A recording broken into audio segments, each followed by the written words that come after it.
Jacob, I need help at the ridge. Jacob, I need help at the ridge. I repeat, Jacob, I need help at the ridge.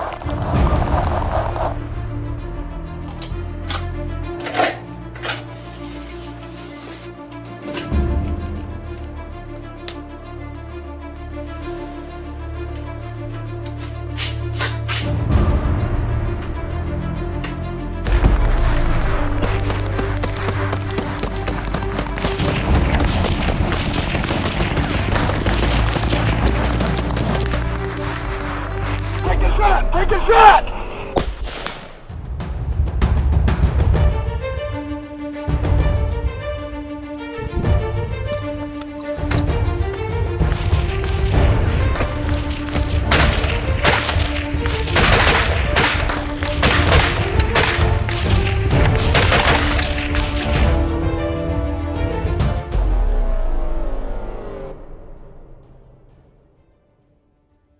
So radios are actually really important, and we made a cool cinematic video to showcase them with firearms, but really it extends past firearms. This radio shit is really important, especially if you're, if you're into prepping and you want to be prepared. I would say medical and radios are probably... They're high up on the list, definitely. Yeah, they're very overlooked because a lot, like, obviously, you saw the cool cinematic, right? Us everybody guns. loves the guns. Yeah, shooting guns really fast, doing everything to make Instagram look cool and all that. But like, when it comes down to it, like, radios are kind of boring. You got to sit down. You have to, you have to program it. It's not hard. You'll see B-roll of, programming. It's not particularly difficult, but it's something that is a lot more boring than just blasting, a target. Now we know our walkie-talkies can talk to each other, and now we can hook up Kenwoods to them so we can get earpieces and be able to talk to each other. That way it's in silence. And cool thing, because I manually adjusted those settings now, we're gonna turn yours off and turn it back on. It doesn't make a noise. That's what you want out in the field. You don't want to be like, hello to a radio, and then your ops are like, oh, you light your ass up. I don't know what we're dealing with here. So one of the things with radios that is really going to kind of broaden the horizon is making friends, because a radio is only as good as the group that you're using it with. If you're just the only guy who's got a radio, that's not going to do you much good. Sure, you could reach broadcasting frequencies that emergency fields could reach, but that's assuming that those branches would be open to hear you. The types of terms that we're talking about are not apocalyptic, but just where the people who are normally there to respond to your emergencies can't respond to your emergencies. Exactly. That's why having these radios set up and in a place for civilians to use is going to be a good thing for you to be more, sustainable for yourself. So what I would definitely say is buy a radio. This radio right here, this is a Baofeng, what is it? UV5R. These are really cheap. You can get them on sale on Amazon for like $35-40-ish. They're super cheap. They're not the best radio that you could possibly have by any means, but they're a good starter radio for you to learn, and they're at a very reasonable price. So you and your friend group could kind of all get in on these radios, and I mean, if nothing else, we use them, in the cinematic, but we also use them at the range today to communicate, over the sound of a car. So little things like that, these are super nice for. So buy one of these, and don't do what I did. All right, I'm going to call myself out. I bought one of these, and I had no network to use it within, and I didn't know how to program it. So it sat at home. We came out, we got it programmed, and we're using it. So if you're going to get one, learn how to use it, learn how to program it, and then more importantly, like you said, find people who can use it with you. Yeah, Patrick makes a fantastic point about the usability of these radios. He brought up an incident that happened in specifically Nashville. An AT&T building was hit by some would call it terrorist attack, but kind of glancing over that, there was an outage. People couldn't communicate with each other, and I live in that area.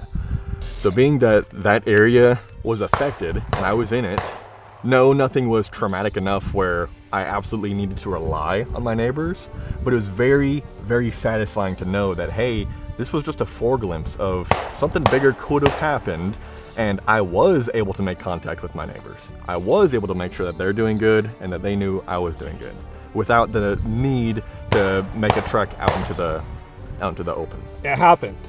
The thing in I believe it was Minnesota. I'll find that post and put it up. That happened too. Now that was just 911 services. But these are the instances where radios are really going to be prevalent. Yeah. Especially, if you have good neighbors, and this could be for anything. You set one of these radios up inside of a room like an office, where it will sit on that charger and it's open on the station. So if one of your neighbors has an issue, they know to go to that specific channel that y'all have talked about and start talking. And as long as you're within reach of that radio, you're going to be able to make contact. Say, for instance, that their vehicles are down and they could be an elderly couple. There could be a variable number of circumstances happening there. It doesn't have to be the wildest, coolest thing to happen. Like, communists are coming into town and you're going to rescue your neighbor from certain doom. Yeah. This is part of prepping, is to realize that not everything is life and death, but these things, they're going to amount to something grander in the future. Yeah, and like I said, this being such a cheap device, it's like why not? If you don't have one, just go buy one right now. I will put an Amazon link in the description. You can go and buy one right now. Like, you should just buy it. Forego a box of match ammo or forego a couple boxes of ammo, right? And buy a radio, because like I said earlier, this could be far more useful for you in the near future than having, maybe not necessarily a firearm, but having a DMR capable of 600 yards, for instance, or having a backpack gun, or having some other crazy setup that's apart from a general purpose rifle. I'm not trying to downplay any of those. I'm not trying to say that you shouldn't have any of those, but on the priority list, the radio actually does come fairly firstward, that it's important. Yeah. And a lot of people downplay it. Yeah. And it would be great if you could set this up before something happened, so that you're not trying to figure out how the hell it works whenever something is happening, because there's going to be much more pressing priorities in that situation. And again, it's not all this crazy esoteric zombie apocalypse, Red Dawn, Civil War type thing. But no, seriously, it's something that, like Jake said, it could just be a bomb blows up by an AT&T facility and it cuts phone service. How are you gonna check on your family? How are you going to check on your friends? How are you going to check on your community? It could be a natural disaster. Maybe you live along the Gulf of Mexico or on the coast somewhere and there's hurricanes. That knocks out communications all the time. Being that we're in the kind of tornado alley, this right here, the Indiana, Kentucky, Ohio area gets hit with tornadoes all the time. Yeah, it could be a tornado that knocks stuff out. And those are probably the most pressing times. In reality, you probably really don't want to have this broadcasting like this. You probably want to do what Jake has and have it hooked up to your headset or inner ears or something, so that this isn't broadcasting out. The cinematic that we made is probably what everybody's going to be pandering to if they're going to be getting comms. That's what we're going to be justifying, making this purchase for. Yeah. And the last thing that you'd want is somebody's, your buddy's voice broadcasting from the trees, and now everybody knows where you're at. Yeah. This having the capability of chatting in ear makes everything a lot more anonymous. I would not consider myself an expert. I just now today learned about all of this stuff. I don't think Jake would consider himself an expert either in radio communications. I lay pipe in the dirt for a living. I'm not an expert on comms. Yeah, so this is not something that we're experts in, but it is something that you should have a basic understanding of so that you can survive. I hope you guys enjoyed this video and the introductory cinematic. I hope that you guys also go out and get radios. I'm not kidding. I will have a link to a UV5R in the description so that you can buy one. I would definitely recommend buying one and learning how to use it. I think Radio Made Easy, great guy to go to for sure. There's a lot of other YouTube tutorials that you can look at. It's very easy. You've already seen the B-roll of us. It's a couple of mouse clicks and you have your radio program. Now that's if you're getting a program from another radio. That's what we did. We took his that was programmed, put it onto mine. Which is just as easy to go to Radio Reference and get your appropriate channels. Sure. So you can do that. It's very easy. Just sit down, do it one evening, because this is stuff that could save your life and you need to train with it so that you can be more of an asset to your community. That's right. So thanks to Jake from Simple Fundamentals for coming up for this range day today. It was a pleasure to have you out here. Good to be out here. Wonderful to shoot with you. Thank you guys so much for watching. I'll see you in the next one. And remember, stay armed. Also, keep it simple. Keep on training.